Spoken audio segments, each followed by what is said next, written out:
Eklavya YouTube channel में आप सभी का स्वागत है।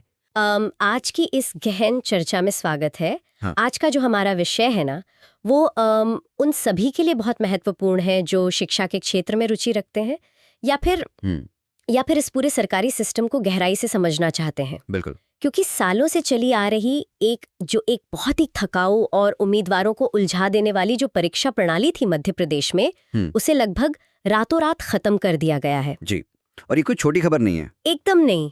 तो आज का हमारा मिशन बहुत ही स्पष्ट है।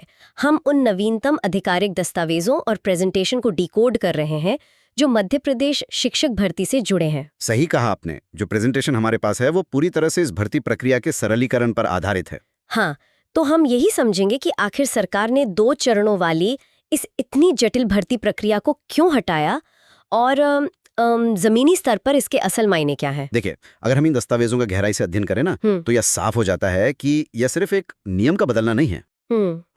ये एक तरह से पूरी व्यवस्था को रीबूट करने का प्रयास है। जो प्रेजेंटेशन हमारे सामने है वो बहुत ही तार्किक ढंग से समझाते हैं कि पुरानी व्यवस्था कैसे काम कर रही थी और नई से क्या उम्मीदें हैं। तो चलिए बिना किसी देरी के सीधे सबसे बड़ी खबर पर आते हैं। इन दस्तावेजों से जो सबसे अहम बात निकल कर आ रही है वो ये है कि अब मध्य प्रदेश में शिक्षकों की भर्ती के लिए कोई चयन परीक्षा नहीं होगी। जी, जिसे हम सिलेक्शन टेस्ट कहते थे। हाँ, वो अब नहीं होगी। अब शिक्षकों के चयन के लिए सिर्फ एक पात्रता परीक्षा यानी एलिजिबिलिटी टेस्ट ही आयोजित किया जाएगा। बिल्कुल।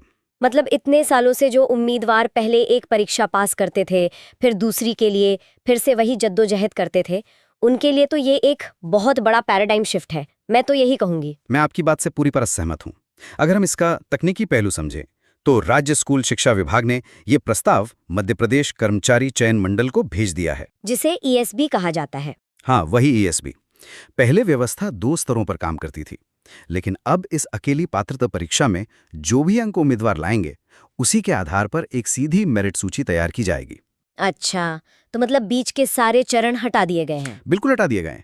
स्कूल शिक्षा विभाग अब सीधे उन अंकों के आधार पर पदों पर नियुक्ति की प्रक्रिया शुरू कर सकेगा। वाकई प्रशासनिक दृष्टिकोण से देखा जाए तो ये एक बहुत बड़ा शॉर्टकट है जो सालों का समय बचाएगा। लेकिन एक मिनट, यहीं पर मेरे दिमाग में एक सवाल आ रहा है। जी बताइए, अगर हम 2 परीक्षाओं की जगह सिर्फ एक परीक्षा कर रहे हैं तो क्या हम शिक्षकों की गुणवत्ता या क्वालिटी से समझौता नहीं कर रहे? ये एक बहुत ही वाजिब सवाल है। क्योंकि फिल्टर कम होने का मतलब ये भी तो हो सकता है कि क्वालिटी गिर जाए। सरकार इस बात को जस्टिफाई कैसे कर रही है? देखिए, दस्तावेजों के मुताबिक इसका उद्देश्य क्वालिटी गिराना नहीं है, बल्कि जो रेड टेप है या जो नौकरशाही की लेट लतीफी है ना, उसे कम करना है। क्वालिटी सुनिश्चित करने का काम अब उसी एक परीक्षा पर आ गया है। मतलब वो अकेली पात्रता परीक्षा अब इतनी मजबूत होनी चाहिए कि वो एक ही बार में बेहतरीन उम्मीदवारों को छांट सके। समझ गई। पुरानी व्यवस्था में ना क्वालिटी से ज्यादा प्रक्रिया की जो लंबाई थी वो एक बड़ी समस्या बन गई थी। हाँ, और अगर पुरानी व्यवस्था की कमियों की बात करें तो इसे हम एक तरह से ऐसे समझ सकते हैं कि जैसे आपने महीनों की मेहनत के बाद ड्राइविंग का लर्निंग लाइसेंस टेस्ट पास कर लिया। सही उदाहरण है। लेकिन फिर आपको बताया जाता है कि असली ड्राइविंग टेस्ट कब होगा ये किसी को नहीं पता। उम्मीदवार बस इंतजार कर रहे हैं। और उन्हें 2 अलग-अलग परीक्षाओं के लिए 2 अलग-अलग सिलेबस पढ़ने पड़ते थे। बिल्कुल। पहले साबित करो कि आप पात्र हो और फिर महीनों या सालों इंतजार करो ये साबित करने के लिए कि आप चयन के लायक हो। ये तो एक तरह का मानसिक टॉर्चर था। सिर्फ मानसिक टॉर्चर ही नहीं, अगर हम इसके आर्थिक पहलू को देखें तो स्थिति और भी साफ होती है। आर्थिक पहलू? हाँ, जो सोशियो इकोनॉमिक इम्पैक्ट है। पुरानी व्यवस्था में उम्मीदवारों पर बहुत बड़ा आर्थिक बोझ था। हमारे पास जो सटीक डेटा है उसके अनुसार पहले सामान्य वर्ग के उम्मीदवारों को दोनों परीक्षाओं के लिए अलग अलग फीस देनी पड़ती थी। ओहो! यानी 500 रुपये पात्रता के लिए और फिर दोबारा 500 रुपये चयन परीक्षा के लिए। और आरक्षित वर्ग के लिए ये 250 और फिर 250 था। और ये तो सिर्फ फॉर्म की फीस की बात है। अगर हम इसमें हिडन कॉस्ट जोड़ दें तो? बिल्कुल सही पकड़ा आपने। सोचिए, मध्य प्रदेश के किसी दूर दराज गांव का कोई युवा है, उसके लिए सिर्फ 1000 रुपये फॉर्म फीस की बात नहीं है। हाँ, उसे तो यात्रा भी करनी पड़ेगी। उसे 2 बार परीक्षा देने के लिए बस या ट्रेन से भोपाल, इंदौर या जबलपुर जाना पड़ेगा। वहां रुकने का खर्च, खाने का खर्च, ये सब 2 गुना हो जाता था। सही बात है। नई व्यवस्था में ये सीधा आधा हो गया है। अब सामान्य वर्ग को केवल एक बार 500 और आरक्षित वर्ग को केवल एक बार 250 देने होंगे। ये तो एक बेरोजगार युवा के लिए बहुत बड़ी आर्थिक और मानसिक राहत है। बिल्कुल, ये प्रक्रिया को तनाव मुक्त बनाने की तरफ एक बहुत बड़ा कदम है। ये बहुत ही प्रैक्टिकल नजरिया है।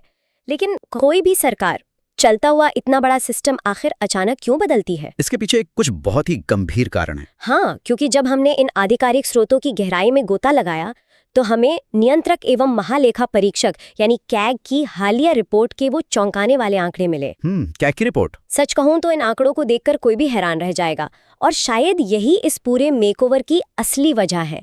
मैं वो आंकड़े साझा करती हूं। जी बिल्कुल, बताइए। कैग रिपोर्ट के मुताबिक मध्य प्रदेश में 1895 ऐसे स्कूल हैं जहां एक भी शिक्षक नहीं है। मतलब जीरो टीचर्स? Zero teachers. सोचिए, एक स्कूल की इमारत खड़ी है लेकिन पढ़ाने वाला कोई नहीं है। और 435 ऐसे स्कूल हैं जहां कोई बच्चा ही नहीं है, मतलब जीरो स्टूडेंट्स। ये वाकई चौंकाने वाला है। और जो आंकड़ा सबसे ज्यादा डराता है वो ये है कि 29,116 स्कूल सिर्फ एक शिक्षक यानी सिंगल टीचर के भरोसे चल रहे हैं। 29,000 से ज्यादा स्कूल। इन आंकड़ों को अगर हम जमीनी हकीकत से जोड़ें तो स्थिति की गंभीरता समझ में आती है। सिंगल टीचर स्कूल का आखिर मतलब क्या है? हाँ, क्या मतलब है इसका? इसका सीधा सा मतलब है कि अगर वो एक शिक्षक बीमार पड़ गया या उसे किसी सरकारी ट्रेनिंग में जाना पड़ गया या वो छुट्टी पर है तो उस दिन पूरा का पूरा स्कूल बंद हो जाएगा। बाप रे। 1 से 5वीं तक के सारे बच्चे या तो उसी एक कमरे में बैठे रहेंगे या घर वापस भेज दिए जाएंगे। ये तो शिक्षा के अधिकार का एक तरह से मजाक बन जाता है। वाकई ये बहुत ही भयावह तस्वीर है। और जब इतने सारे स्कूल खाली पड़े हैं तो फिर सरकार भर्तियां कर क्यों नहीं रही थी? यही तो पुरानी व्यवस्था की सबसे बड़ी विफलता थी। पिछले 5 सालों का जो डेटा है वो बताता है कि 1 लाख से ज्यादा शिक्षकों के पद खाली पड़े थे। 1 लाख? जी, लेकिन वो जो 2 चरणों वाली धीमी और जटिल प्रक्रिया थी ना, उसके तहत 5 सालों में सिर्फ 35,000 भर्तियां ही हो पाई थीं। मतलब 1 लाख खाली पद और सिर्फ 35,000 भर्तियां। आप अंतर देखिए। सिस्टम इतनी धीमी गति से काम कर रहा था कि वो रिटायर हो रहे शिक्षकों की रफ्तार की बराबरी ही नहीं कर पा रहा था। मतलब स्कूल खाली होते जा रहे थे और सिस्टम नए टीचर दे ही नहीं पा रहा था। तो क्या हम ये कह सकते हैं कि सरकार की ये नई फास्ट ट्रैक रणनीति कोई चॉइस नहीं बल्कि एक इमरजेंसी रेस्क्यू ऑपरेशन है? बिल्कुल सटीक शब्द इस्तेमाल किया आपने। ये एक इमरजेंसी रेस्क्यू ही है। ये शिक्षा व्यवस्था को ढहने से बचाने की एक प्रशासनिक मजबूरी बन गई थी। इस एक परीक्षा की नीति से ईएसबी का बोझ आधा हो जाएगा। जो परीक्षा कराने में महीनों लगते थे वो अब जल्दी हो सकेंगे, और जो हजारों स्कूल सालों से शिक्षकों की राह देख रहे हैं वो जल्द ही शिक्षकों से भर सकेंगे। और शायद इसीलिए उस भारी भरकम बैकलॉग को क्लियर करना अब सरकार की प्राथमिकता बन गया है। हम बात करें उन 2,60,000 युवाओं की जो सालों से इंतजार कर रहे हैं। बिल्कुल, उनका इंतजार बहुत लंबा रहा है। दस्तावेजों में स्कूल शिक्षा विभाग के सचिव डॉक्टर संजय गोयल का एक बहुत ही महत्वपूर्ण बयान है। उन्होंने स्पष्ट किया है कि अब इस पात्रता परीक्षा के अंक आजीवन वैध यानी लाइफ टाइम वैलिड रहेंगे। ये इस पूरी नई नीति का एक बहुत ही मानवीय पहलू है और बहुत राहत भरा भी। उन 2,60,000 उम्मीदवारों की मानसिक स्थिति के बारे में सोचिए। इन्होंने 2018 और 2023 में अपनी पात्रता परीक्षा पास कर ली थी। हाँ। इन्होंने साबित कर दिया था कि ये योग्य हैं। हाँ। लेकिन फिर ये चयन परीक्षा के लंबे और अंतहीन इंतजार में फंस गए। कई लोगों की तो उम्र निकल रही थी और स्कोर कार्ड एक्सपायर होने का डर हमेशा सिर पर लटकता रहता था। वो एक तलवार की तरह था कि अगर 3 या 5 साल निकल गए तो फिर से जीरो से शुरू करना पड़ेगा। बिल्कुल। अब नई व्यवस्था लागू होने से इस विशाल बैकलॉग को एक बहुत बड़ी मनोवैज्ञानिक राहत मिलेगी। उनके अंक अब एक्सपायर नहीं होंगे, वो आजीवन मान्य रहेंगे। लेकिन यहाँ एक क्लैरिफिकेशन बहुत जरूरी है। जी पूछिए। अगर किसी के अंक लाइफ टाइम वैलिड हैं और मान लीजिए उसके अंक थोड़े कम हैं, मेरिट लिस्ट तो अब इसी परीक्षा से बननी है। सही बात है। तो क्या वो इंसान जीवन भर उसी कम स्कोर के साथ फंसा रहेगा? क्या वो दोबारा परीक्षा नहीं दे सकता? नहीं, ऐसा बिल्कुल नहीं है।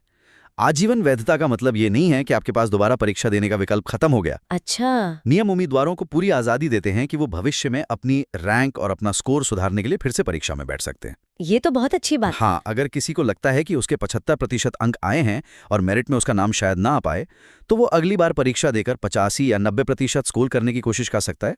ये एक बहुत ही लचीली अप्रोच है। ये तो बहुत ही शानदार है।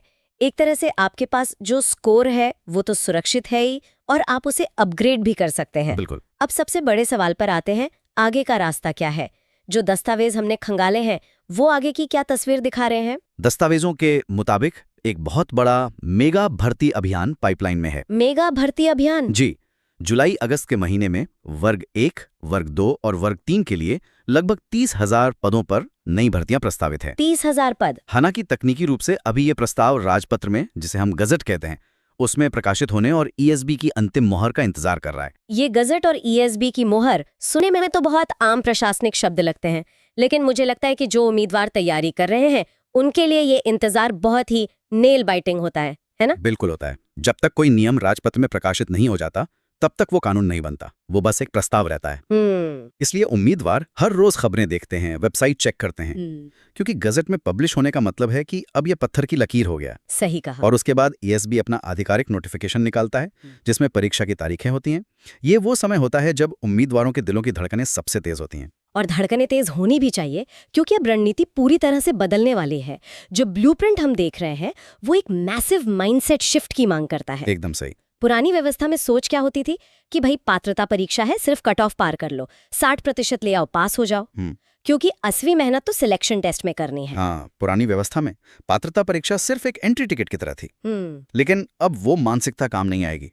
जो उम्मीदवार अभी भी उसी सोच के साथ तैयारी कर रहे हैं वो रेस से बाहर हो जाएंगे। वाकई। अब चूंकि मेरिट सूची सीधे इसी अकेली परीक्षा के आधार पर बननी है, तो नई रणनीति सिर्फ क्वालिफाई होने की नहीं बल्कि अपने स्कोर को मैक्सिमाइज करने की होनी चाहिए। मतलब अब आपको सिर्फ पास नहीं होना है, आपको टॉप करने की मानसिकता के साथ मैदान में उतरना है। बिल्कुल। अब परीक्षा में लाया गया एक नंबर, दशमलव का एक अंक बहुत कीमती हो गया है, क्योंकि वही एक नंबर तय करेगा कि आपको आपके घर के पास का स्कूल मिलेगा या फिर किसी दूरदराज के जिले में जाना पड़ेगा, या फिर आप उस 30,000 की मेरिट लिस्ट से ही बाहर हो जाएंगे। तो अब वो चलता है वाला एटीट्यूड बिल्कुल नहीं चलेगा। बिल्कुल नहीं चलेगा। तो अगर हम आज के इस पूरे डीप डाइव को संक्षेप में समेटें तो हमने देखा कि कैसे मध्य प्रदेश सरकार ने एक झटके में सालों पुरानी 2 चरणों वाली थकाऊ व्यवस्था को खत्म कर दिया है। हमने समझा कि कैसे ये बदलाव सिर्फ फॉर्म भरने के पैसे बचाने के बारे में नहीं है, बल्कि उन 29,000 से ज्यादा स्कूलों को बचाने के बारे में है जो सिर्फ एक शिक्षक के भरोसे चल रहे हैं। सही कहा। हमने उन 2,60,000 उम्मीदवारों की उस मनोवैज्ञानिक आजादी को भी देखा जो अब आजीवन वैधता के साथ आएगी।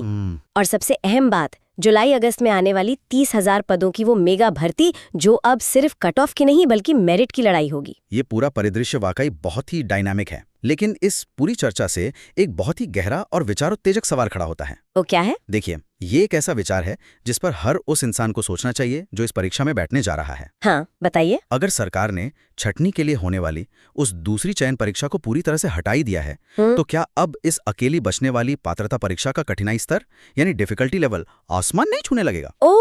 क्योंकि सरकार को आखिरकार लाखों में से सिर्फ बेहतरीन हजारों को ही तो चुनना है। अगर फिल्टर सिर्फ एक ही रह गया है तो क्या उस फिल्टर को पहले से कहीं ज्यादा बारीक और कहीं ज्यादा मुश्किल नहीं कर दिया जाएगा? ये तो सोचने वाली बात है। ये एक ऐसा सवाल है जिसका जवाब शायद आने वाले नोटिफिकेशन और पहले पेपर के साथ ही मिलेगा। लेकिन अभी से तैयारी करने वालों को अपने सिलेबस की गहराई को कई गुना बढ़ा लेना चाहिए, क्योंकि एक परीक्षा का मतलब आसान परीक्षा बिल्कुल नहीं होता। बहुत ही शानदार और सोचने पर मजबूर कर देने वाला पॉइंट है ये। फिल्टर कम होने का मतलब है कि जाली और भी छोटी और बारीक होने वाली है। बिल्कुल। इसी बहुत ही महत्वपूर्ण और विचारोत्तेजक सवाल के साथ हम आज की इस गहन चर्चा को यहीं विराम देते हैं। मध्य प्रदेश शिक्षक भर्ती के इस ऐतिहासिक बदलाव के हर उस पहलू को हमने डिकोड करने की कोशिश की जो दस्तावेजों के पन्नों के बीच छुपा था। उम्मीद है ये जानकारी सभी तैयारी करने वालों और सिस्टम को समझने वालों के लिए एक नया नजरिया लेकर आएगी। इस चर्चा में हमारे साथ जुड़ने के लिए बहुत बहुत धन्यवाद। मिलते हैं अगली चर्चा में।